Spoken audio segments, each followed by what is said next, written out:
অগ্নিশিখার ক্ষতি করতে এসে রাঙ্গার হাতে ধরা পড়ল বৃন্দা। হ্যাঁ বন্ধুরা, আমরা এমনটাই দেখতে পাবো রাঙ্গামাটি তীরন্দাজ ধারাবাহিকের আগামী পর্বগুলোতে। রাঙ্গা একলব্যের করা তীব্র অপমানে, তীব্র আঘাতে অভিমান করে সন্তানকে ছেড়ে বুকে একরাশ দুঃখ, যন্ত্রণা, কষ্ট নিয়ে বাড়ি ছেড়ে জঙ্গলে চলে যায় ফরেস্ট ডিপার্টমেন্টের কাজে। অপরদিকে বৃন্দাও জেল থেকে ছাড় পেয়ে বাড়ি ফিরে আসে। এরই মধ্যে অগ্নিশিখার নার্স রাঙ্গাকে ফোন করে জানায় অগ্নিশিখার শরীরটা ভালো নয়। একথা শুনে রাঙ্গা অস্থির হয়ে ওঠে। অপরদিকে বৃন্দা রাঙ্গার মেয়ের ক্ষতি করার জন্য উঠে পড়ে লাগে। অপরদিকে রাঙ্গার মনটা কুগাইতে থাকে। রাঙ্গা বুঝতে পারে তার মেয়ের কোনো বিপদ হতে চলেছে।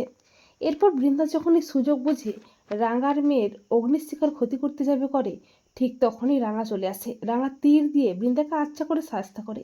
রাঙ্গা চিৎকার করে বলে, বড় বৌদিদি, তুই যদি মোর মেয়ের গায়ে হাত দিস না, তোর চোখ আমি উপড়ে নেব। তো বন্ধুরা, তোমরাও এটাই চাও তো যে অগ্নিশিখার ক্ষতি করতে এসে যেন রাঙ্গার হাতে ধরা পড়ে বৃন্দা?